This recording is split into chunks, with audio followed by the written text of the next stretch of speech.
माननीय राज्यपाल यांच्या अभिभाषणावरील अभिनंदन ठरावावर सन्माननीय विरोधी पक्षनेते श्री देवेंद्र फडणवीस आणि त्याचबरोबरीने या सभागृहातले बरेचसे सन्माननीय सदस्य सुनील प्रभू आहेत, सुरेश वरपुडकर आहेत, नाना पाटोलेजी, चंद्रकांत दादा आहेत, अबू आझमी, श्रीमती यामिनी जाधव, संजय कुटे, अशोक पवार, अमित पटेल, गोरे, दीपक चव्हाण, रवींद्र वायकर, किशोर जोरगेवार, रवी राणा, योगेश कदम, सुनील शेळके, रईस शेख, समीर कुणावार, सौ सुलभा खोडके, सौ मनीषा चौधरी, सौ सरोज अहिरे, श्री राहुल कुल आहेत, संजय जगताप आहेत, अतुल भातखळकर आहेत, रमेश कोरगावकर, राधाकृष्ण विखे पाटील आहेत, सुधीर मुनगट्टीवार आहेत, विक्रमसिंह सावंत आहेत, विनय कोरेजी, रोहित पवार, अतुल बेनके आणि आमचे मित्र आशिष शेलार एवढे जण बोललेले आहेत.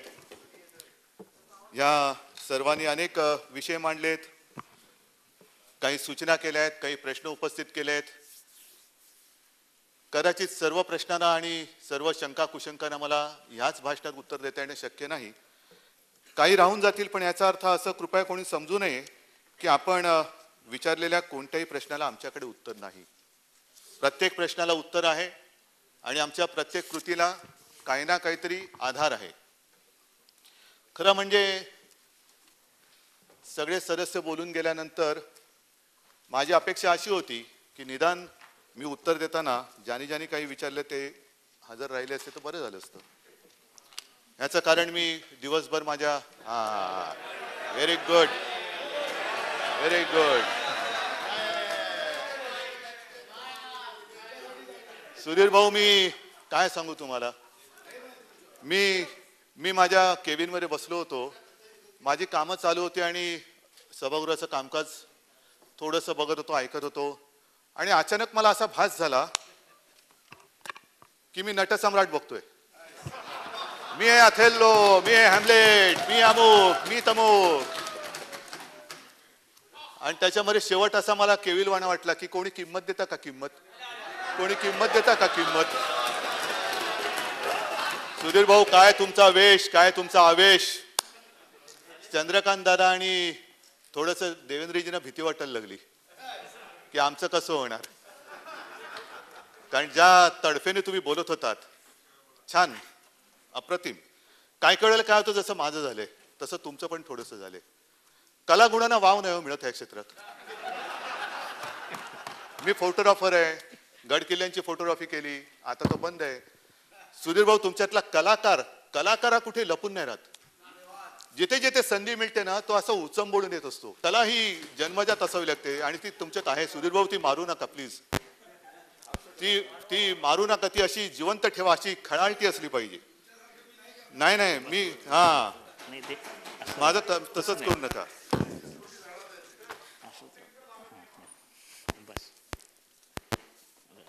राज्यपाल महोदयांचं भाषण आपण सगळ्यांनी ऐकलं, आम्ही ऐकलं अर्थातच. आणि त्याच्यामध्ये मी पहिल्या प्रथम महामहिम राज्यपाल महोदयांना धन्यवाद देतोय की त्यांनी अत्यंत निपक्षपातीपणाने आणि स्पष्टपणाने या सरकारची जी गेल्या 1 वर्षाची कारकीर्द आहे ती सर्वांसमक्ष ठेवली. आणि हो, मराठीत बोलले, हे नसे थोडके, मराठीत बोलले. ते बोलल्यानंतर त्यांनी जे काही मुद्दे मांडलेत, काही जणांना पचवणं जड जातं. कारण असं काही अनपेक्षित घडलं म्हणजे काय होतं, अनेकदा अचानक पाऊस येतो आणि भिजून जातो आपण. पावसाची अपेक्षा नसते, छत्री नसते.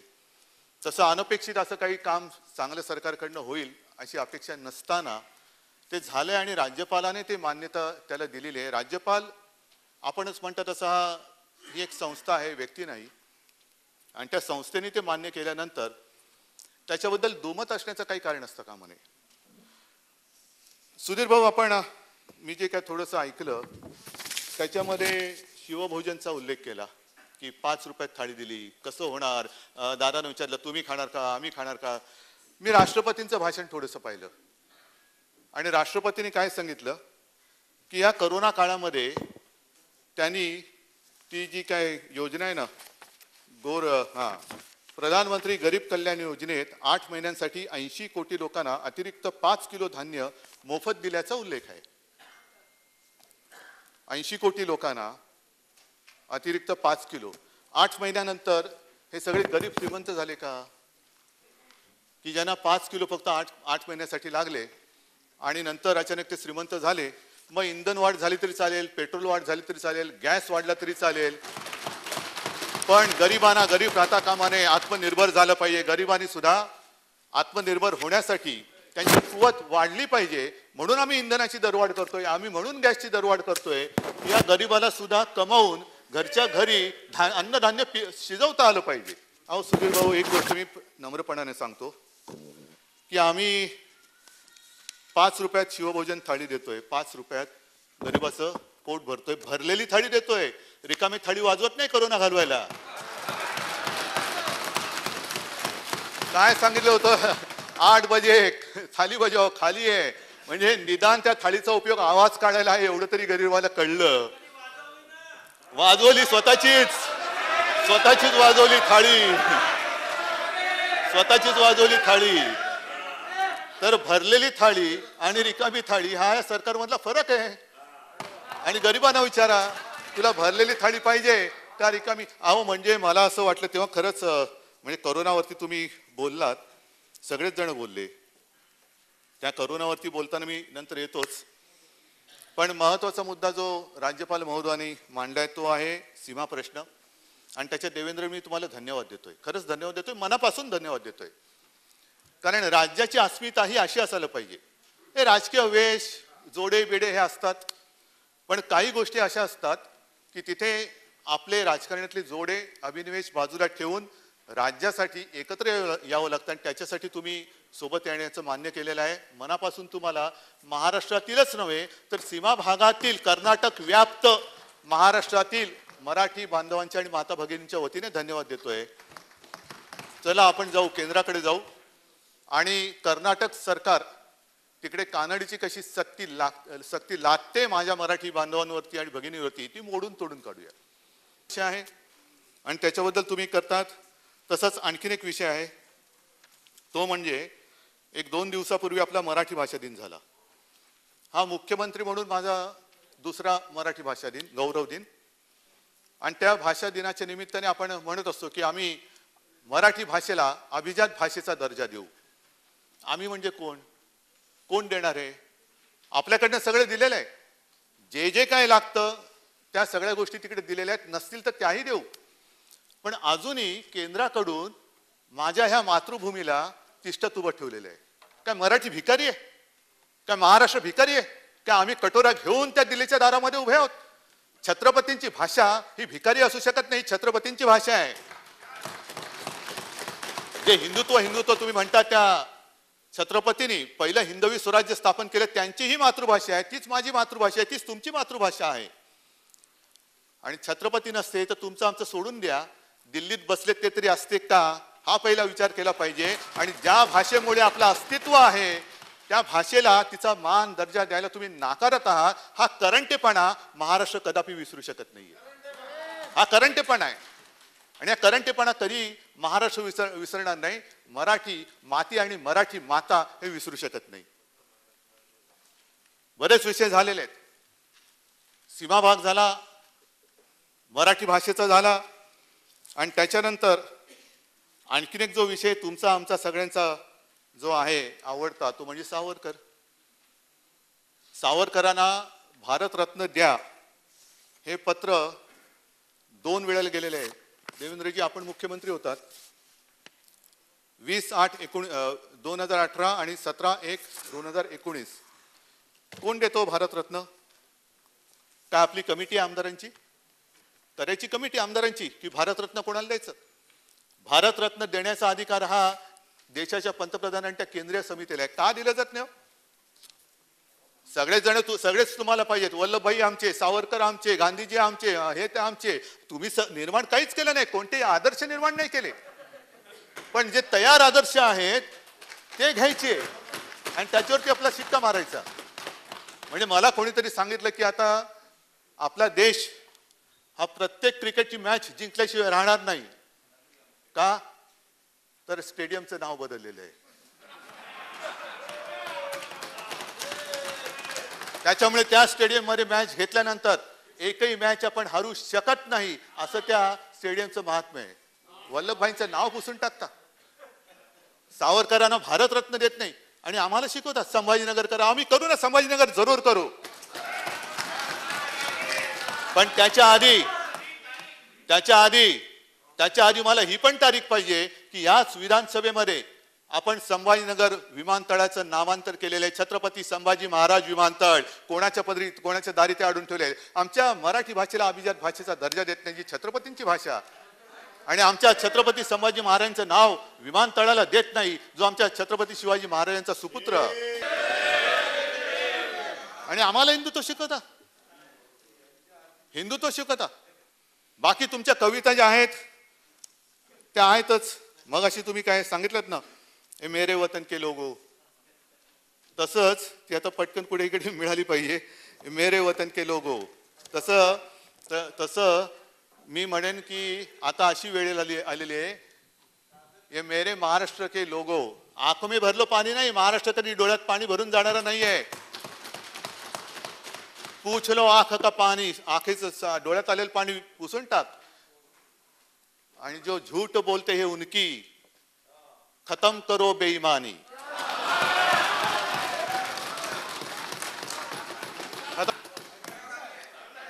नाही, आम्ही तुमच्याकडनं शिकतो काहीतरी.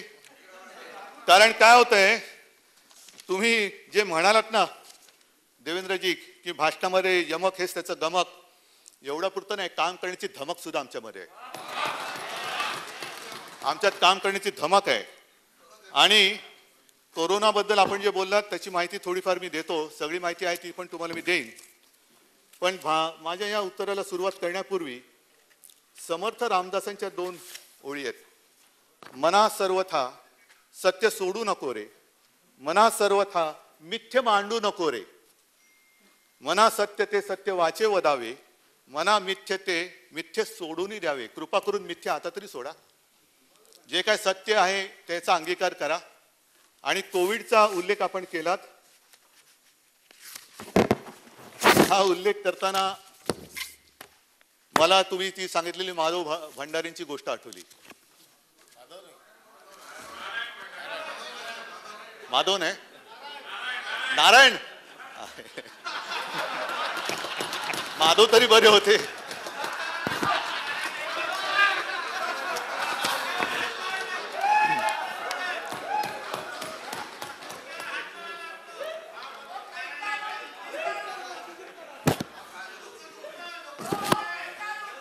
नाही, काय माधव की नारायण? नाही ना, काय दोन्ही दिव्यच आहेत. तर त्या नारायण भंडारींची तुम्ही कथा सांगितली, लहानपणीची सांगितली. तर नारायण भंडारी मोठा होणार की नाही? त्याला मोठं करणार की नाही? एवढं मोफत धान्य वगैरे दिलं, तो खाऊन पिऊन शिवभोजन खाऊन मोठा होतो तो.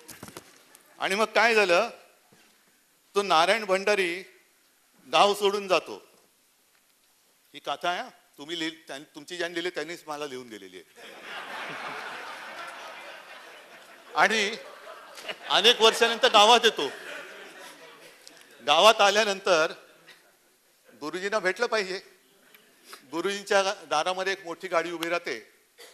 त्याच्यातनं हे नारायण भंडारी उतरतात, गुरुजींकडे जातात आणि उभे राहतात. ओळखतात का सर मला? त्याला तुला कोण नाही ओळखणार, तू तर नारायण भंडारी, तुला रोज टीव्हीवर बघतो मी. काय बोलतोस म्हणे. अगदी गांजापासून पतंगाच्या मांजापर्यंत, न्यूयॉर्क पासून आपल्या गावापर्यंत, आणि जमिनीतल्या पाण्यापासून मंगळावरच्या पाण्यापर्यंत. कसं काय बाबा तुला, कसं काय तू, मी तर तुला शिकवलं नाही. ते म्हणाल तुमचं सोडून द्यावं, मला नवीन गुरु सापडला.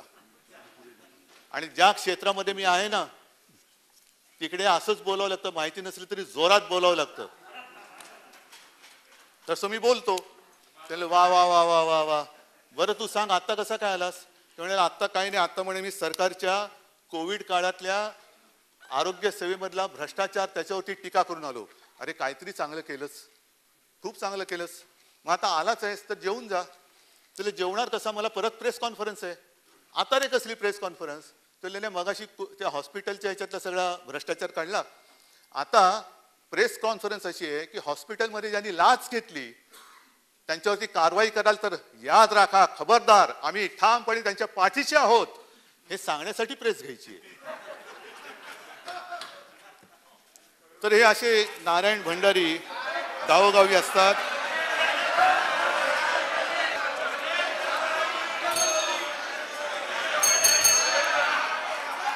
अध्यक्ष महोदय, कोविडच्या काळामध्ये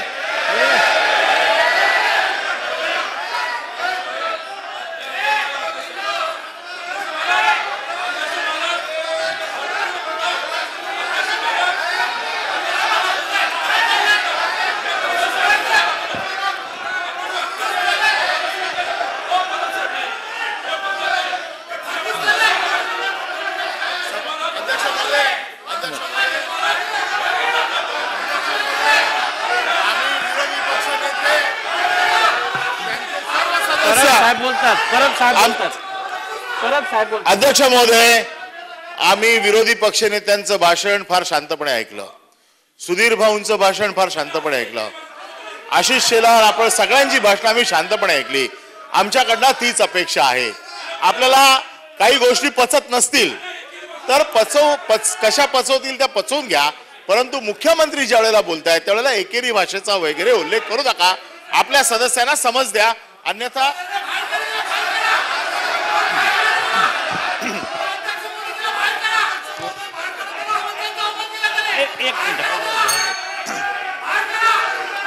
महोदय, मुख्यमंत्री कुठल्याही पक्षाचे असले तरी ते सन्माननीय पद आहे. त्यामुळे समजा जर माननीय मुख्यमंत्री महोदयांचा एकेरी उल्लेख झाला असेल तर त्याबद्दल मी दिलगिरी व्यक्त करतो. धन्यवाद. आता एवढं मला पुढचं भाषण करणं थोडं अवघड झालं, कारण आपण फेसबुक लाईव्हचा उल्लेख केला. मी माझ्या परीने फेसबुक लाईव्हच्या माध्यमातून आपल्या महाराष्ट्रातील जनतेला धीर देण्याचा प्रयत्न केला, काय करावं काय करू नये हे सांगण्याचा प्रयत्न केला.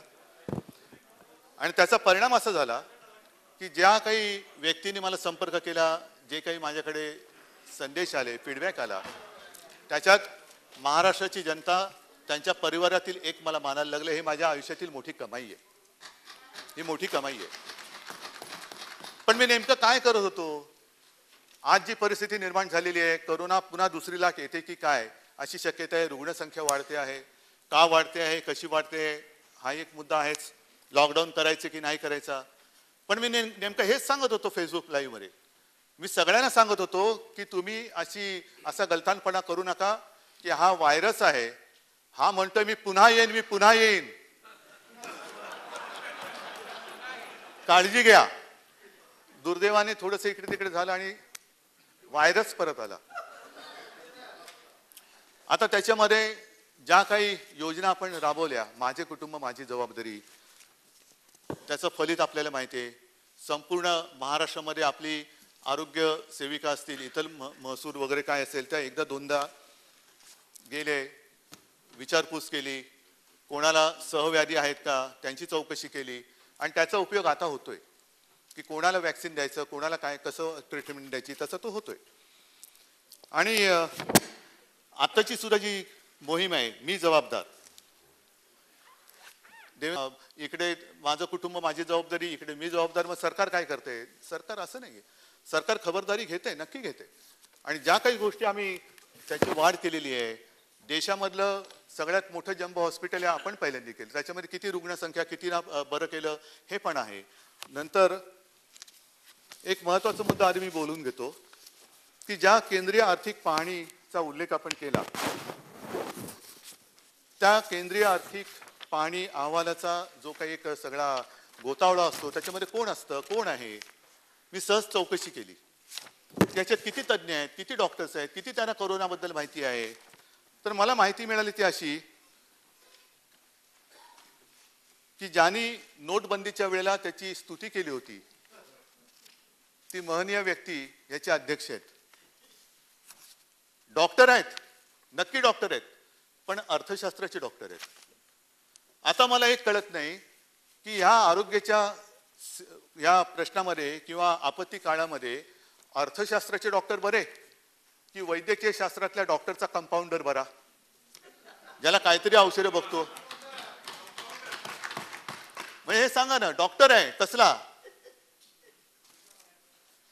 आणि ते अर्थशास्त्राचे डॉक्टर सांगणार काय आहे, ही काय थट्टा आहे, देशाची थट्टा आहे, राज्याची थट्टा आहे. आणि कशावर यांनी निष्कर्ष काढले, तर त्यांनी बिहार आणि त्या सगळ्या राज्यांची तुलना केली आणि मग निष्कर्ष काढले. या बिहारमध्ये मला त्या राज्याबद्दल काही म्हणायचं नाहीये, मी हा निष्कर्ष नाही काढलेला, पण त्यांनी जो काही निष्कर्ष काढलेला आहे तो निष्कर्ष ज्या बिहारला समोर धरून काढलेला आहे, त्या बिहारबद्दलचा, बिहारच्या या कोविड मधला जो काय फोलपणा आहे, त्या इंडियन एक्सप्रेसनी ही संपूर्ण लेख मला बाहेर काढून लिहून ती उघडी केलेली आहे. मोबाईल नंबर किती खोटे आहेत, 0000चे मोबाईल नंबर किती आहेत, चाचण्या किती होतात, आणखीन काय किती होतं.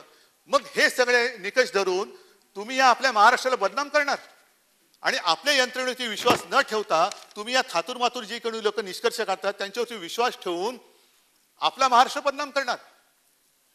आहे आपल्याकडे रुग्णसंख्या आहे, पण ती खरी आहे.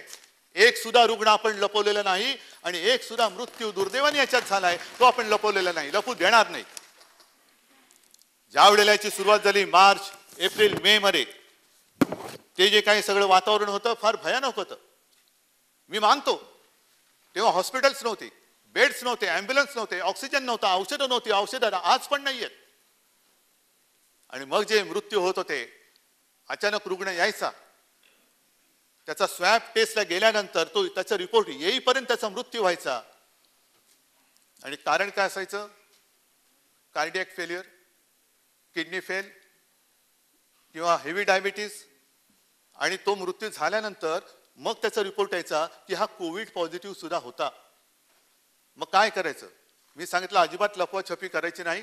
अंडरलाईन कोविड हा सुद्धा कोविडमध्ये मृत्यू म्हणून त्याच्यात धरा, आणि म्हणून आपली मृत्यूची संख्या आहे ती दुर्दैवानी जी खरी आहे ती आपण आहे ती दाखवली. आपल्याकडे सुद्धा ज्या काही टेस्ट होत आहेत त्या टेस्टमध्ये जवळपास 70 ते 80% टेस्ट ह्या RT-PCR होत आहेत. रॅपिड अँटीजन टेस्ट त्याचा एक तुम्हाला माहिती आहे, आणि RT-PCR किती आहे, त्याची अचूकता किती आहे हे सगळ्यांना माहिती आहे. म्हणून आपण सगळे इकडे सभागृहात येताना आपण रॅपिड अँटीजन टेस्ट नाही RT-PCR करतो आहोत. आणि या टेस्ट केल्यानंतर जे काही आकडे आहेत ते खरे आकडे हे आपण दाखवतो. हे मी म्हटलं ना, खोटे फोन नंबर, बनावट नावं, कोविड चाचण्यांमध्ये डेटामध्ये संसर्ग, ह्या सगळ्या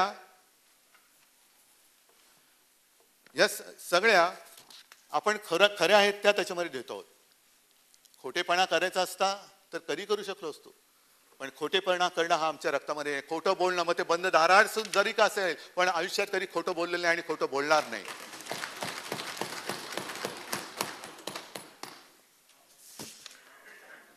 त्याच्यानंतर आजच एक हिंदुस्तान टाइम्समध्ये, हिंदुस्तान म्हटल्यानंतर त्याच्यावरती तरी विश्वास ठेवा, हिंदुस्तान आहे शब्द, की त्यांनी करोनाला मुंबईत कसे रोखले त्यातले महत्वाचे मुद्दे त्यांनी दिलेले आहेत.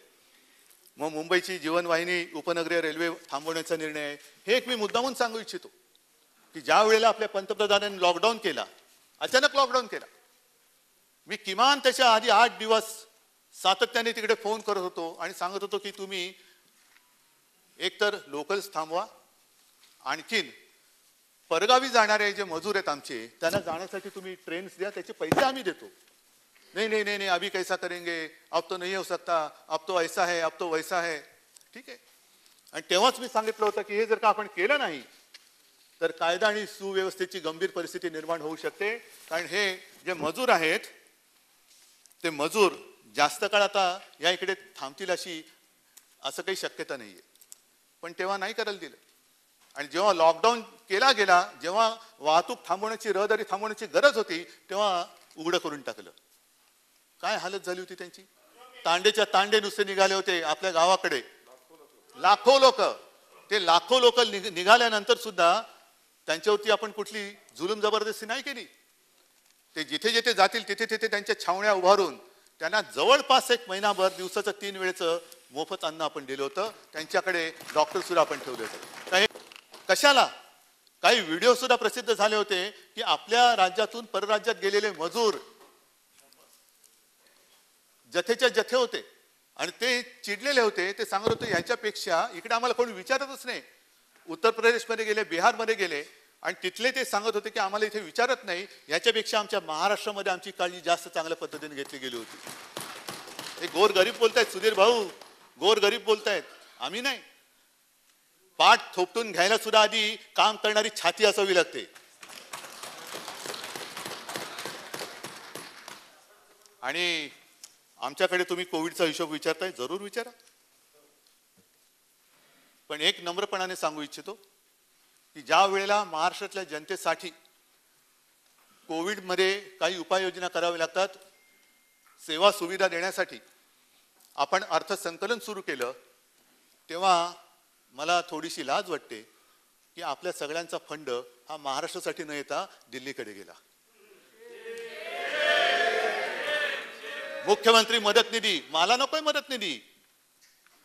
माझ्यासाठी माझ्या माता पित्यांचे आणि जनता जनार्दनांचे आशीर्वाद, पूर्वजांची पुण्याई माझ्यासाठी आहे. ज्यांनी ज्यांनी दिला त्यांना धन्यवाद आहोत. बरं ठीक आहे, ज्यांनी दिला त्यांच्यासाठी धन्यवाद आहे. पण महत्वाचा मुद्दा पुढे आहे.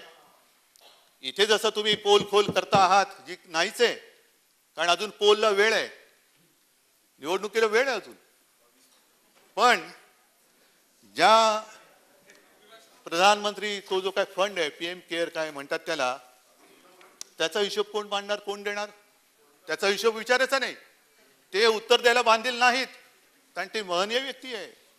त्यांच्याकडचा फंड हा तुमच्या चौकशीच्या फेऱ्यात येत नाही. काय वाटेल तितका आपटा तुम्ही, किती वाटेल ते बोंबला, तुम्हाला उत्तर देणार नाही. एकतर प्रश्न विचारण्याची कोणामध्ये हिंमत सुद्धा नाहीये, कारण जर विचारलात,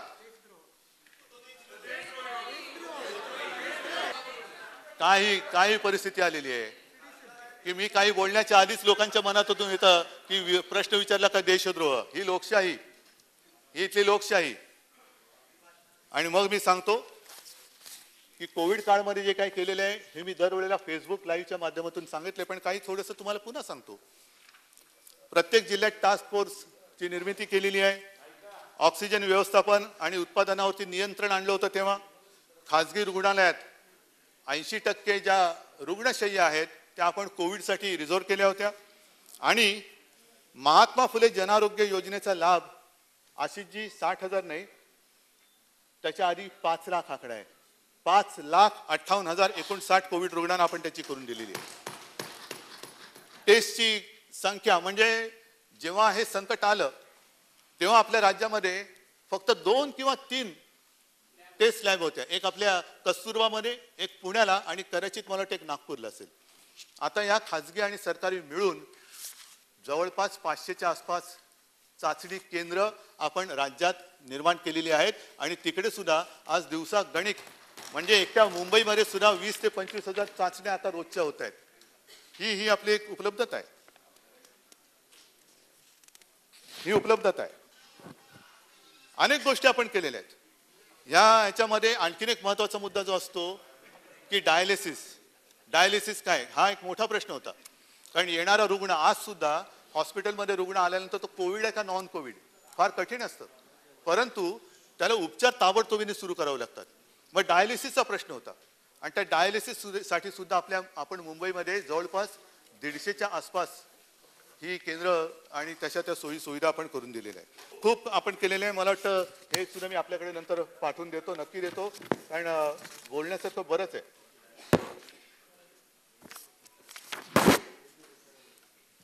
ही सगळी माहितीच आहे. आता महत्वाचा प्रश्न असा आहे की या सगळ्या काळामध्ये एक आता हे जागतिक सत्य आहे की ही संसर्गाची साखळी तोडण्यासाठी आता तरी प्रभावी हत्यार हे लॉकडाऊन आहे. लॉकडाऊन करायचं का? आमची नाही इच्छा. आम्हाला कोणाला काही गंमत नाही वाटत आहे की गोरगरिबांची रोजीरोटीची साधनं आहेत त्याची चूल विझवणं हे कोणत्याही सरकारचं कर्तव्य असू शकत नाही. ह्या सरकारचं सुद्धा नक्कीच नाहीये. उलट गोरगरिबाची चूल जी कधी पेटली नसेल ती देणं हे काम आहे. चूल का बोललो? कारण पुन्हा गॅस मागलेला आहे आणि पुन्हा आपण चुलीकडे आलेलो आहोत. योजनेचा धूर निघतोय, गॅस वाढत चाललेला आहे. म्हणजे पेट्रोलची सेंचुरी आणि गॅसची हजारी. हे आत्मनिर्भर गरिबाला सुद्धा तेवढी ताकद आली पाहिजे. तर लॉकडाऊन करायचा का? व्यापाऱ्यांची चिंता जरूर करा, शेटजींची म्हणजे व्यापाऱ्यांची चिंता जरूर करा, आम्हालाही आहे. नाही हसणार का काय त्याच्यात? जे आहे ते आहे, पर्यायी शब्द व्यापाऱ्याला शेटजी आहे. तर शेटजी आणि आम्हालाही, कारण ते जर नसतील तर अर्थचक्र नाही चालणार. अर्थचक्र चालवायचं असेल तर व्यापारी पाहिजेत, कामगार पाहिजे, शेतकरी पाहिजेत, सगळे पाहिजेत, तर आणि तरच हे चालू शकतं. पण लॉकडाऊन करण्यापेक्षा तोही आमचा प्रयत्न आहे. आरोग्य सुविधा का नाही वाढवत? आपण आरोग्य सुविधा वाढवतो, परंतु युकेमध्ये अजूनही लॉकडाऊन असेल, जर्मनीमध्ये केला, इस्रायलमध्ये केला, इटलीमध्ये केला, ऑस्ट्रेलियात करतात. काय त्यांची आरोग्य व्यवस्था ही आपल्या अमरावतीपेक्षा कमी आहे? अमरावतीपेक्षा ब्रिटनची आरोग्य व्यवस्था कमी आहे का? की म्हणून त्यांनी तिकडे लॉकडाऊन केला, म्हणून जर्मनीने केला, म्हणून आणखीन कोणी केला का? अमेरिकेने केला. अमेरिकेची तर हालत लॉकडाऊन नाही केला, नशीब त्या अबकी बार मोदी ट्रम्प सरकार कोणी ऐकलं नाही, ना तर आणखीन वाट लागली असती. तर हे करोनाचं सगळं हे संकट, त्याचा मुकाबला आपण करतो आहे. आणि मी जबाबदार, ही जी काही एक ती मोहीम आहे ती मी जबाबदार, विशेषतः सगळं हे उघडा ते उघडा ते उघडा ते उघडा असं जे म्हणतात ना त्यांच्यासाठी आहे, आणि आपल्या स्वतःसाठी सुद्धा आहे. मी सुरक्षित तर माझं कुटुंब सुरक्षित, नको सुरक्षित तर नका नका घालू मास्क. पण मला असं नाही म्हणता येणार. मला माझ्या राज्याच्या जनतेची काळजी आहे, आणि म्हणून मी सांगितलं की जरी कोणी मला विलन खलनायक ठरवलं तरी चालेल, पण मी माझ्या राज्याच्या जनतेच्या जीवाची आणि सगळ्या हिताची काळजी घेणार म्हणजे घेणारच. कोणी मला वाईट म्हटलं, मला पर्वा नाही त्याची, मला नाही पर्वा. कारण मी माझ्या राज्याशी बांधलेलं आहे, मी माझ्या माता भगिनीशी बांधलेलं आहे, आणि त्यांची सुरक्षा, त्यांच्या आरोग्याची व्यवस्था हे आमच्या सरकारचं काम आहे, ते करणार मी. पण कसला अभ्यास नाही, काही नाही. आणि कोणत्या तरी एका वर्गासाठी तुम्ही संपूर्ण गावाला, संपूर्ण राज्याला धोक्यात घालणार असाल, तर जे असे कोणी करतील ना त्यांना सुद्धा त्यांच्यावरती गुन्हा दाखल करून तुरुंगात टाकल्याशिवाय राहणार नाही. कारण मला तुमच्या त्या राजकारणापेक्षा मला माझ्या जनतेचा जीव जास्त प्यारा आहे. आणि कृपा करून हे जे संकट आहे, कृपा करून हे जे संकट आहे, या संकटाशी खेळ कोणी करू नका. माझी सगळ्यांना विनंती आहे, अगदी आमच्याकडच्या सगळ्यांना सुद्धा आणि आपल्याकडच्या सगळ्यांना सुद्धा. कारण करोना सत्ताधारी पक्ष आणि विरोधी पक्ष हा ओळखत नाही. इतर राज्यामध्ये काही मंत्री दुर्दैवाने मृत्युमुखी पडलेत, काही आमदार, काही खासदार मृत्युमुखी पडलेले आहेत. हा व्हायरस कोणाला ओळखत नाही, आणि हा ओळखत नसल्यामुळे कृपा करून निदान इकडे तरी या सगळ्याची थट्टा करू नका. माझे कुटुंब, माझी जबाबदारी, थट्टा करा ना. कोणाची थट्टा करताय? मी जबाबदार, करा ना. माझी थट्टा करताय, जरूर करा, पण जनतेच्या जीवाशी खेळ करू नका. हे एवढंच माझं नम्रपणाने तुम्हाला सांगणं आहे. आणि की हा जो कोविडचा जो विषय आहे हा अत्यंत गांभीर्याने आपण सगळ्यांनी मिळून केला पाहिजे. ठीक आहे, गेल्या काळामध्ये काही अनुभव आपल्याला आले, काही चुका आमच्याकडनं झाल्या असतील, काही तुमच्याकडनं झाल्या असतील, पण आपण सगळे मिळून ह्या चुकांची पुनरावृत्ती आता होता कामा नये. जर एखाद्या ठिकाणी गर्दी झाली असेल, दुर्दैवाची झाली असेल, ती झाली, पण आता ह्याच्या पुढे किमान काही दिवस तरी ही लाट अजूनही आपण थोपवतो आहोत. आणि कालच दिल्लीची एक टीम आपल्याकडे येऊन गेली. मी स्वतः त्यांच्याशी बोललो आणि त्यांना मी विचारलं की आम्ही काही कुठे कमी पडतोय का, हे कृपा करून मला सांगा. आणि त्यांनी सांगितलं की बिलकुल नाही, फक्त एक लक्षात घ्या की ही तुमची यंत्रणा थोडीशी थकलेली आहे. साहजिकच आहे, 8-10 महिने थकलेली आहे. जेव्हा लॉकडाऊन होता तेव्हा थोडीशी गोष्ट सोपी होती, सगळी लोक घरामध्ये होती, तेव्हा त्यांच्या घराघरामध्ये जाऊन चौकशी करणं सोपं होतं. पण आता पुन्हा चौकशी करायला गेल्यानंतर ते कुटुंब बाहेर फिरत असतं, काम करत असतं, रोजीरोटीसाठी फिरत असतं, आणि तेव्हा आपली लोक जाऊन जर का तिकडे चौकशी करतील तर त्या चौकशीला अर्थ नसतो. कारण आज जरी एखाद्याची टेस्ट केली आणि ती निगेटिव्ह आली तर याचा अर्थ असा नाही की उद्या, परवा, तेरवा किंवा 4-5 दिवसांनी तो पॉझिटिव्ह होणारच नाही. आणि म्हणून मला असं वाटतं की लॉकडाऊन टाळायचं असेल तर जी आपली त्रिसूत्री आहे ती म्हणजे मास्क घालणं, हात धुणं आणि अंतर पाळणं, ह्याला दुसरा पर्याय नाही. अगदी वॅक्सिन घेतल्यानंतर सुद्धा हे पाळावं लागतंय, हे सुद्धा जागतिक सत्य आहे. लस आता कालपासून सुरुवात झालेली आहे. आपण पाहिलं असाल, सुरुवातीला असं वाटत होतं की लस घ्यायला लोक भीत आहेत, पण घाबरत नाहीत, लोक येत आहेत. काल परवापासून सुरुवात झाल्यानंतर आपल्या इकडे सुद्धा गोंधळ झाला. का झाला? तर ते जे ॲप आहे त्या ॲपमध्ये जरा प्रॉब्लेम झाला. मी लगेच केंद्रावरती टीका नाही करणार. आणि सुरुवातीला असे विषय होतात, चुकांमधनं चुका करून जो काम करतो तो चूक करतो आणि जो चूक करतो तो पुढे काम करतो. आणि म्हणून मला असं वाटतं की लगेच बघा त्यांनी ॲप कसं होतं तेच कोलमडलं म्हणून झालं. नाही, त्या ॲपमध्ये प्रॉब्लेम झाला हे सत्य आहे, पण ह्याच्यामध्ये मी केंद्रावरती टीका करणार नाही. कारण केंद्राची मदत ह्याच्यात मला पाहिजे, आपल्याला सगळ्यांना पाहिजे. आणि त्याच्यात सुधारणा करून आता आणखीन एक गोष्ट चांगली केली की मुंबईसाठी आता राज्यामध्ये सुद्धा करू, आपण विनंती केली की ही जी लसीकरणाची केंद्र आहेत ती मोजकी न ठेवता प्रायव्हेट हॉस्पिटलची मोठी ज्यांची ही क्षमता आहे त्यांना ती परवानगी द्या. आणि त्याच्यासाठी त्यांना काल रात्री मला वाटतं जवळपास 29 मुंबईतल्या हॉस्पिटल्सना परवानगी दिलेली आहे. ही मागणी आपण करतो आहोत. वॅक्सिनेशन जास्तीत जास्त करण्याचा, लवकरात लवकर करण्याचा आपला प्रयत्न आहे आणि त्याच्यामध्ये यश येईल ही मला खात्री आहे. त्याच्यानंतर आपण देवेंद्रजी आणखीन एक सूचना केली, ती सुद्धा मला वाटतं आम्ही विचारत नाही, ती सुद्धा आपल्याला करायला हरकत नाही दादा. ती म्हणजे संत नामदेव. जरूर त्यांचं सुद्धा स्मरण झालंच पाहिजे आणि त्यांचं सुद्धा नाव किंबहुना एकदा तर मला असं वाटतं की असं इकडे येऊन बोलण्यापेक्षा आपण एकत्र बसून आपल्या राज्याची जी काही अनमोल रत्न आहेत, मग त्याच्यामध्ये महिला असतील पुरुष असतील, हे काढू ना आपण. कारण आपल्या ह्या सगळ्याचा ते होते म्हणून आपण आहोत हा मनात विचार असेल तर आपण एकत्र मिळून ही नावं काढू आणि त्यांचं मोठेपण, आपण मोठे म्हणतो म्हणून ते नाही मोठे होत, ते मोठे होते म्हणून आपण आहोत. तर हे आपलं ऋण व्यक्त करणं हे आपलं कर्तव्य आहे. पण संत नामदेवांचा उल्लेख केल्यानंतर आणखीन एक गोष्ट मला नक्की सांगावीशी वाटते की संत नामदेव महाराष्ट्र मातीचा पुत्र, पंजाबात जाऊन त्यांनी काम केलं, शेतकऱ्यांसाठी सुद्धा काम केलं. आज पंजाबचा शेतकरी रस्त्यावरती आहे, त्याच्यासाठी सुद्धा काम केलं पाहिजे. आपल्याकडच्या शेतकऱ्यांची काळजी आपण वाहिलीच पाहिजे, आपल्याकडच्या शेतकऱ्यांची काळजी वाहिलीच पाहिजे. विजेबद्दलचा काल निर्णय आम्ही सांगितलेलाच आहे. पण जे शेतकरी तिकडे आंदोलनासाठी बसलेले आहेत त्यांची वीज कापली जाते, त्यांचे शौचालय तोडली जात आहेत.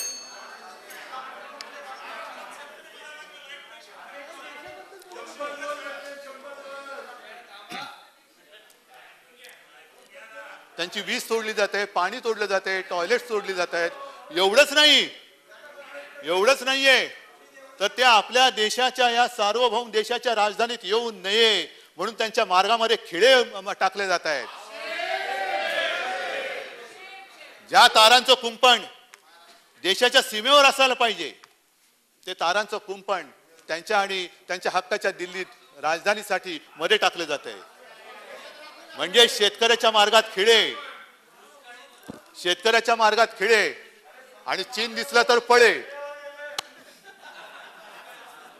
शेतकऱ्याच्या मार्गात खिळे आणि चीन दिसला तर पळे. मग तिकडे काहीच नाहीये. मग ही जी काय सगळी बंदोबस्त आहे ना, हे तिकडे जर का केला असता तर चीन जो काय आत घुसतोय तो घुसला नसता. बांगलादेश असेल, पाकिस्तान असेल, या सीमारेषा उघड्या, तिकडनं घुसखोर येत आहेत, अतिरेकी येतात. पण शेतकरी त्याच्या राजधानीत येता कामा नये म्हणून तुम्ही त्यांच्या मार्गात खिळे टाकताय. काय शेतकरी अतिरेकी आहे? काय शेतकरी गुन्हेगार आहे? काय शेतकरी देशद्रोही आहे? असं समजू नका की देश ही तुमची खाजगी मालमत्ता नाहीये. देश ही या शेतकऱ्यांची सुद्धा मालमत्ता आहे. कदाचित नाही, ऐका पुढचं, कदाचित शिवसेना तर स्वातंत्र्य लढ्यात नव्हती, पण तुमची सुद्धा मातृसंस्था आहे, ती सुद्धा स्वातंत्र्य लढ्यामध्ये कधी नव्हती. म्हणून नुसतं भारत माता की जय बोललो तर देशप्रेम सिद्ध होत नाही. सत्ता मिळाल्यानंतर देशातील नागरिकांना आणि देशातील जनतेला जर न्याय देत नसाल, शेतकऱ्यांना जर तुम्ही अशा रस्त्यावरती ताटकळत ठेवत असाल तर भारत माता की जय बोलण्याचा अधिकार तुम्हाला नाही आहे. महाराष्ट्रातील शेतकऱ्यांचा आमच्यावरती विश्वास आहे आणि म्हणून सांगतो की देश म्हणजे तुमची खाजगी मालमत्ता नाही आणि महाराष्ट्र तर तुमचे नक्कीच नाहीये.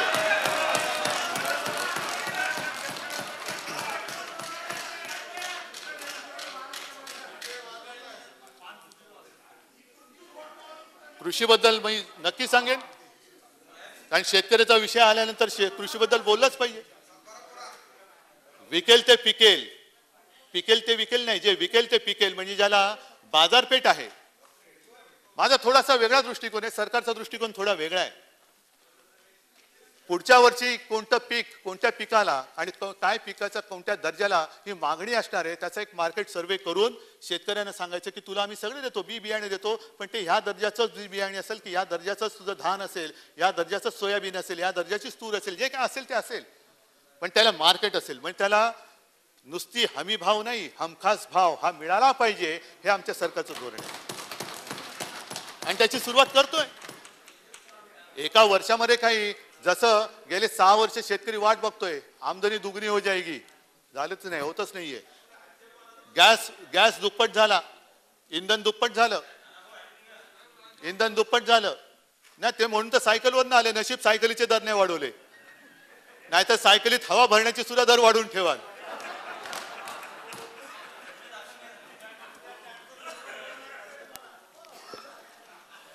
आणि आपण देवेंद्रजी सांगितलं ती योजना ही एक चांगली योजना आहे, बाळासाहेबांच्या नावाने आम्ही जी केलेली आहे. आणि आपण सुद्धा म्हणालात की अरे हा ते एक राहिलं विदर्भाचं माझं आजोळ मी नाही विसरलो, पण माझा आजोळ माझ्यापासून तोडण्याचा विचार तुमच्या मनामध्ये तो पहिला सोडून द्या. विदर्भ वेगळा होणार नाही, मी तो होऊ देणार नाही. विदर्भाला आम्ही सोबत ठेवून महाराष्ट्राचा एकत्रित विकास केल्याशिवाय राहणार नाही. फक्त विदर्भाचं कणव आणायचं, माझ्या आजोळाची आठवण द्यायची, माझा आजोळ माझ्यापासून तोडू नका. आता ही बाळासाहेबांच्या नावाने जी कृषी योजना आम्ही काढलेली आहे, कृषी व्यवसाय योजना, त्याच्यासाठी आपण साधारणतः 2100 कोटी रुपयाची गुंतवणूक आहे आणि त्याच्यामध्ये राज्याचा हिस्सा 560 कोटीचा आहे. चालू वर्षी आपण साधारणतः 10.5 कोटी दिलेला आहे. 11,334 संस्थांनी ऑनलाईन प्रणालीवरती याची नोंदणी केलेली आहे. म्हणजे आता सुरुवात झालेली आहे. एकदम असं काही नाहीये की बी पेरल्या लगेच झाड येतं आणि त्याला आंबे लागतात. बी पेरलंय त्याला खत पाणी घालतोय. सुधीर भाऊ, मी तुमचं मगाचपासून खरंच कौतुक करत होतो की तुमच्यातले जे काही कलागुण आहेत ना, तुम्हाला 5 वर्ष झाडाचे खड्डे पाडायला लावले, हे मला खरंच दुर्दैव वाटतं. तुम्ही आपले झाडं खणत बसलात, खड्डे खणत बसलात आणि झाडं लावत बसलात. खरोखर एवढा हा चांगला माणूस, म्हणजे चंद्रकांत दादाने टेन्शन आलं, देवेंद्रजींचं पद माहिती नाही कारण त्यांची करायची. त्या निमित्ताने एक गोष्ट अशी की तुम्ही बाळासाहेबांची वेळोवेळी आठवण काढलीत, त्याच्याबद्दल मी आभारी आहे की अजून निदान त्यांना तरी विसरला नाहीत. नाही, विसरला नसाल ना तर त्यांचं हिंदुत्व लक्षात ठेवा. ते शेंडी जानवेचं हिंदुत्व नव्हतं. अरे काय सांगताय, एक सांगतो तुम्हाला, बाळासाहेब जे आक्रमकतेने उभे राहायचे ना, ती आक्रमकता बाबरी पाडल्यानंतर माझं हे नाही, देवेंद्रजी म्हणाले की येरागबाळेचं काम नव्हे, तेव्हा येरेगबाळे पडून गेले होते, बाळासाहेब एकटे उभे राहिले होते.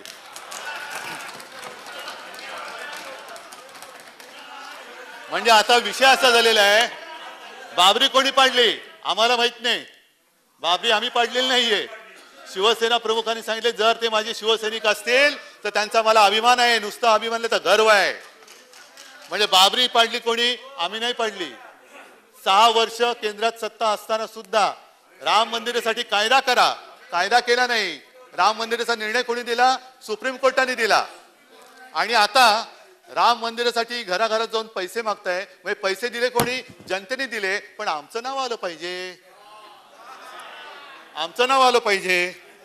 तर बाबरीच्या वेळेला आक्रमकतेने उभे राहणारे, हिमतेने उभे राहणारे शिवसेना प्रमुख तुम्हाला आठवत आहे. ज्या वेळेला काश्मीरमधून हिंदू पंडित निराधार होऊन निर्वासिताचं जीणं आपल्या देशात जगत होते, हे सुद्धा येरागबाळेचं काम नव्हतं, हे शिवसेना प्रमुखांनी केलं. म्हणून काश्मीरच्या हिंदू पंडितांना आपल्या या हिंदुस्थानामध्ये स्थान मिळालं, घर मिळालं, रोजीरोटी मिळाली. हे येरागबाळेचं काम नव्हतं.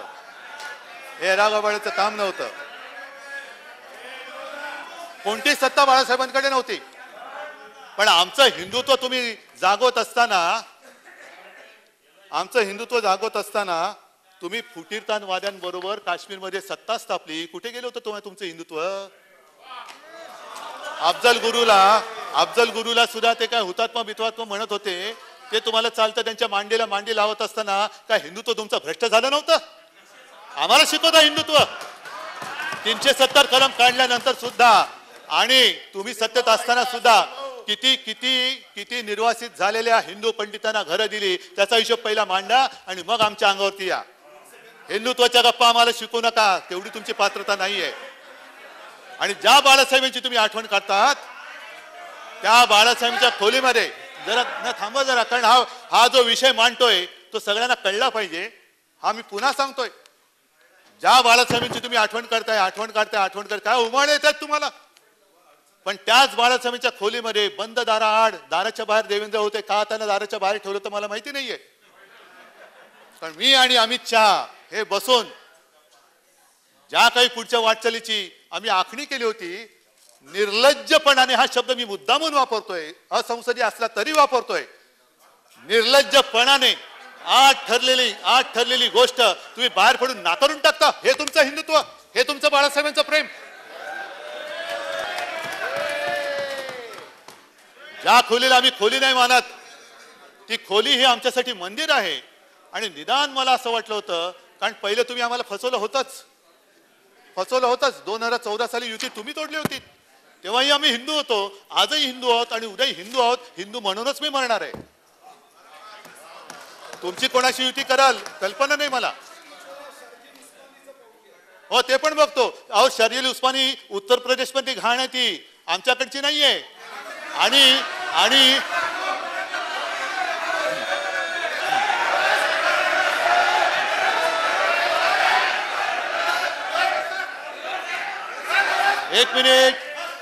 एक मिनिट शर्जील उस्मानी बद्दल माननीय विरोधी पक्षनेते असे म्हणाले की तो पाताळात गेला तरी आम्ही शोधून काढू.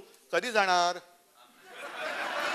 पाताळात नाही त्याला शोधायला जाताय. पण ही जी घाण आहे, नुसतं जरा थांबावं एक मिनिट, उत्तर प्रदेशमध्ये नुसतं राम मंदिर बांधून नाही चालणार. पाया जर का असा ठिसूळ असेल आणि तिकडे देशद्रोही पिलावळाशी जन्म घेत असेल आणि तिचं पालन पोषण उत्तर प्रदेशमध्ये होत असेल तर उगाच तुम्ही आमच्या अंगावरती येऊ नका. शर्जील उस्मानीला अटक केल्याशिवाय आम्ही राहणार नाही, हा आमचा निर्धार आहे. आणि त्याच्यासाठी उत्तर प्रदेशने आम्हाला मदत करावी. हे पाया ठिसूळ आणि राम मंदिर बांधताय, काय अर्थ नाही त्याला.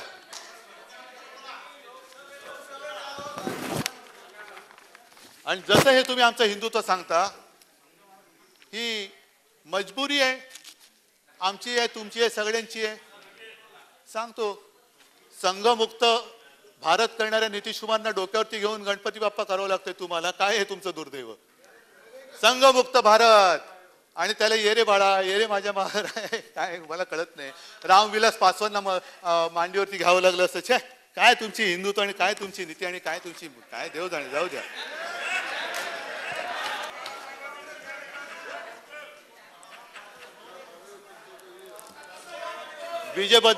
विजेबद्दलचं धोरण आम्ही जाहीर केलेलंच आहे. त्याच्यानंतर शेतकऱ्यांना दिवसा वीज देण्यासाठी सुद्धा आम्ही सौर पंप, कृषी पंप ही योजना मोठ्या प्रमाणावरती राबवणार आहोत, मोठ्या प्रमाणावरती. आणि ही वीज आहे ना, विजेबद्दल सुद्धा बोलण्यासारखं खूप आहे. केवळ राज्यापुरतंच नाही, केंद्राचं पण आहे. त्याच्यामुळे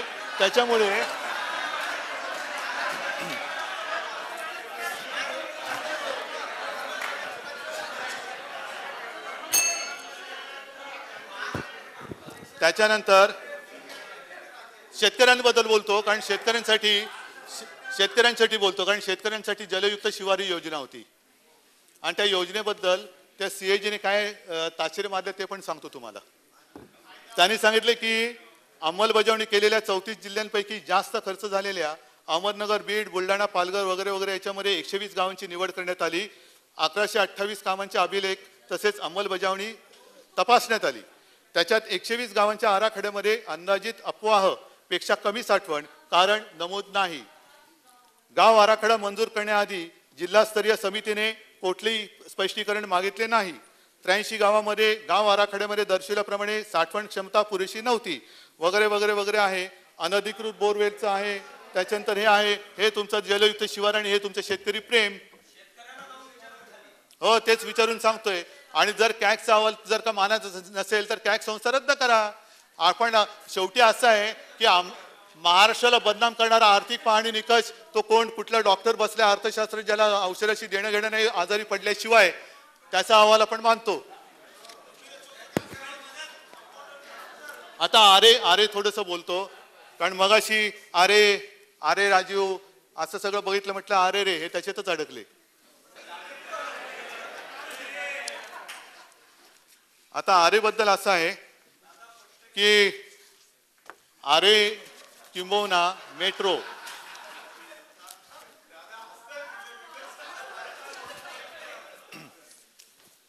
नाही, त्यांच्या नावाने तुम्ही पण हसून घ्या. हा तेच, म्हणजे त्यांना हसतात ते निमित्ताने तुमच्याही मनातलं बाहेर पडतंय, कारण मी बघत होतो तुमचे चेहरे गंभीर होते, तुम्हाला पटत नव्हतं हे काय चाललेलं. आता मेट्रो 3 जो आहे, या मेट्रो 3चा खर्च अजूनही कारशेड नाहीये, कारण ती थांबवलेली आहे, फिनिशिंग नाही, स्टेबलिंग लाईन नाही, तरी त्या लाईनचा खर्च वाढलेला आहे. बरोबर ना एकनाथजी? किती? 10,000 कोटी. म्हणजे आपण जे म्हणता की नवीन कारशेड करताना त्याचा कोटी एवढा 1000 कोटी वाढेल, हे याला कुठेही स्थगिती दिलेली नाही, याला काही केलेलं नाहीये, पण त्याची किंमत 10,000 कोटींनी वाढलेली आहे. कशी वाढली?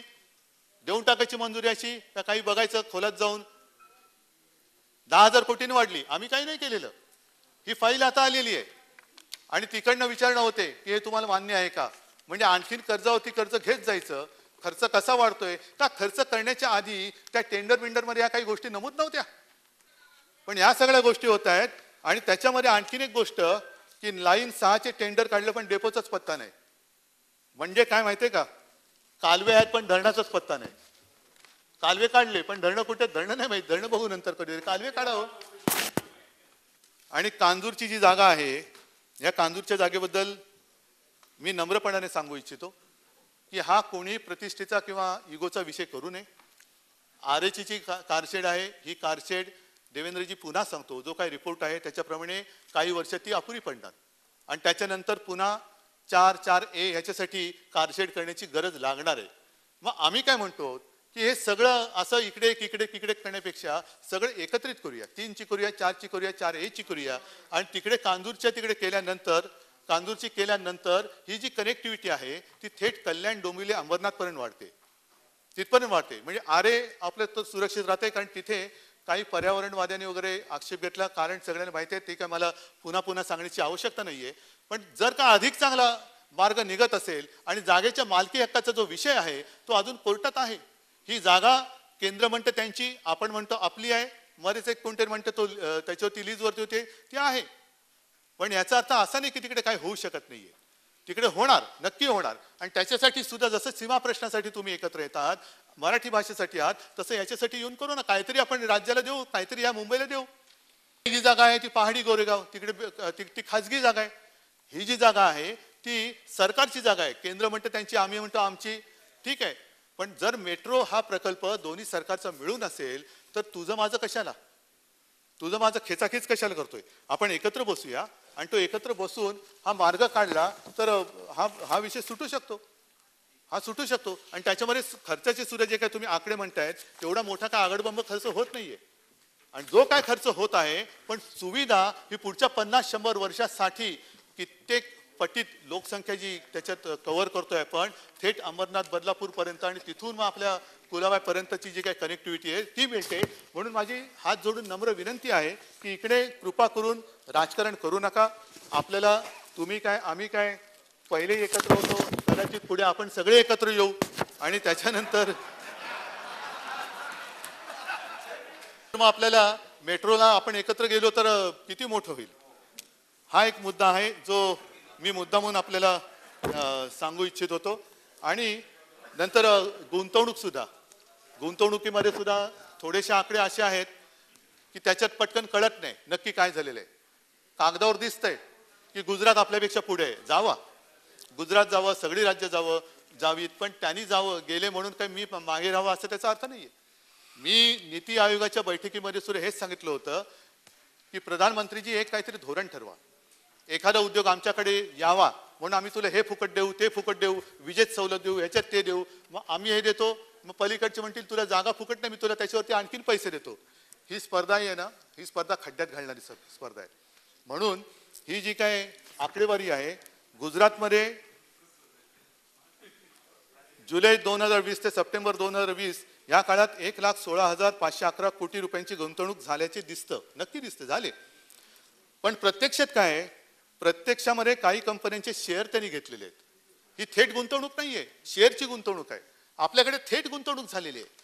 जे काही सामंजस्य करार झालेले आहेत ते करार हे थेट झालेले आहेत आणि त्यांची गुंतवणूक ही थेट आपल्या राज्यामध्ये आलेली आहे. ही अशी म्हणजे आभासी गुंतवणूक नाहीये, ही प्रत्यक्ष गुंतवणूक आहे. आणि या बाबतीत तरी निदान जे आहे ते आपण मान्य करायला काय हरकत आहे. माझं तर उलट आणखीन असं म्हणणे की ठीक आहे, चला आज उद्या परवा त्याच्यानंतरचा पुढचा काही काळ आपणही नसू, आणखीन कोणतरी पुढची पिढी असेल, त्याच्या पुढची पिढी असेल, पण आपण आपल्याला जी काय संधी आपल्या नशिबाने म्हणा, आपल्या कर्तृत्वाने म्हणा ही मिळालेली आहे, त्या संधीचा फायदा आपण राज्याला का करून द्यायचा नाही. वाभाडे काढा ना, जिथे आम्ही चुकतो जरूर वाभाडे काढा, पण ते वाभाडे काढताना महाराष्ट्राची बदनामी करू नका. महाराष्ट्राची जर का बदनामी कराल तर मग हे पाप आपण कुठे फेडू शकणार नाही. महाराष्ट्राची पुढची पिढी जी आहे ती आपल्याला आपलं कौतुक करेल का आपल्याला शिव्याशाप देईल. आणि म्हणून मला असं वाटतं आपल्याला काय असेल ते आपण बसून एकत्र ठरवू शकतो. तुमच्याकडनं जर का कोणी आणखीन उद्योजक येत असतील, कारण तुम्ही काल सत्तेमध्ये होतात, उपरवाले आपले साथ आहे, मग त्यांची मदत घेऊन जर का काही गुंतवणूक आपल्याकडे येत असेल तर तेही करायला काही हरकत नाही. आणि म्हणून मला असं वाटतं ह्या सगळ्या गोष्टीचा आपण विचार केल्यानंतर आपण मी बाकीच्या मुद्द्यात काही जात नाहीये की केंद्राकडनं किती मदत मिळाली. आपण जे सुधीर भाऊ सांगितलं ही आकडेवारी तुमच्याकडे एक आहे, माझ्याकडे एक आहे, जी काय आहे ती आहे. प्रत्यक्षात आहे ना, माझ्याकडे पण आहे. अहो पिशव्या मी बाहेर ठेवल्यात, पण माल मसाला आत आणलाय. हो ठेवतो ना, माझ्यावरती आहेच. म्हणून तुम्ही मला खोटं बोललं तरी माझ्यावरती विश्वास आहे. येस, तर येस, आभारी आहोत. आणि म्हणून मला असं वाटतं की जसं मी मगाशी आपण शिवभोजनचा उल्लेख केल्यानंतर ही काय आपली पाठ थोपटून घेण्याची योजना आहे का. पाठ नाही थोपटून घ्यायची, पण निदान त्याचं पोट भरण्याची तरी योजना आहे ना. त्याला एक तर आपण योजना आहे आणि ते देऊ ना, ठीक आहे ना. या काही गोष्टी तुम्ही चांगल्या सूचना जरूर द्या. सगळ्या त्यांना कोणालाही आपण चांगलं जे असेल दर्जाप्रमाणे सगळीकडे देऊ. मात्र काय होतं की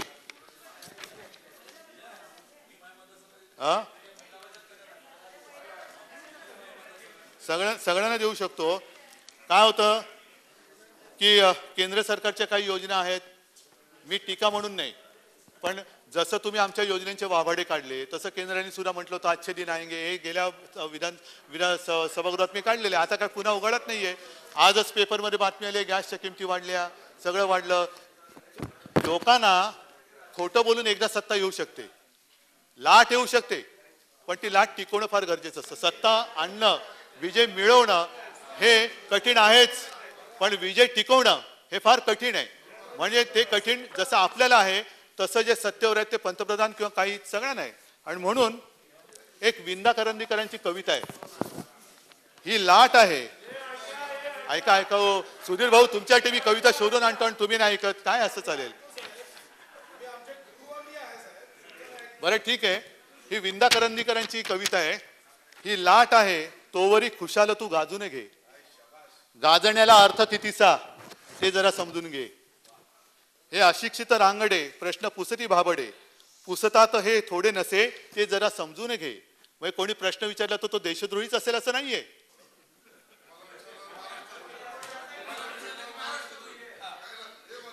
कोणी तुम्हाला प्रश्न विचारला म्हणजे तो देशद्रोही असं नाहीये. ते हे अशिक्षित रांगडे आहेत विचारणार. कारण का ते विचारतात तर शतकानुशतके झाली पिळवणूक ज्यांची या इथे, सुटल्यास त्यांची सभ्यता ते जरा समजून घे. हे दिल्लीत सगळं जे त्या आसपास चालले त्याची सभ्यता का सुटते तर त्यांची पिळवणूक चाललेली आहे, म्हणून ते जरा समजून घे.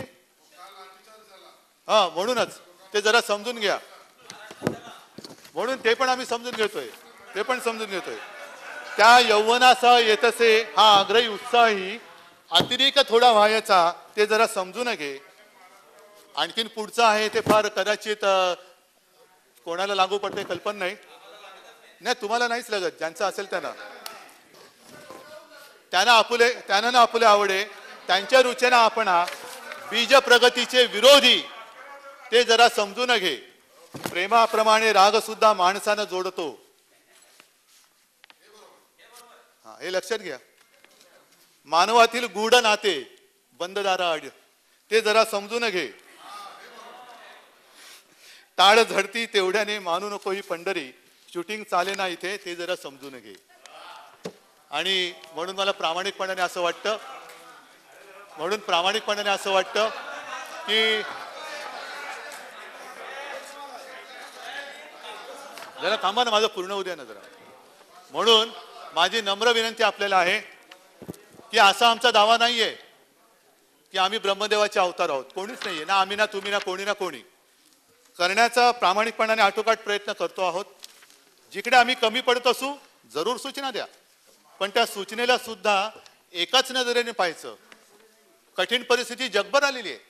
कोविडची परिस्थिती त्यांनी कोणालाही सोडलेली नाहीये, पण त्या कठीण परिस्थितीत सुद्धा तुम्हाला माझं म्हणणं की अभिमान नसेल पण निदान समाधान पाहिजे. आमचं सरकारचं सोडावं ते आपलं राजकारण चालू राहील, पण ही लढाई समर्थपणाने लढली आणि समर्थपणाने लढतोय. महाराष्ट्राचा तरी अभिमान ठेवायला पाहिजे. तुम्ही काय आपण जे करतो आहोत ते वाकड्या नजरेने बघण्याच्या ऐवजी, जसं आपल्या भाषणाचा समारोप करताना देवेंद्रजी आपण तुकाराम महाराजांची आठवण काढली, तशी तुकाराम महाराजांच्या मी 4 ओळी वाचतो. म्हणजे कसं नजरेतला फरक बघण्याची दृष्टी कशी पाहिजे.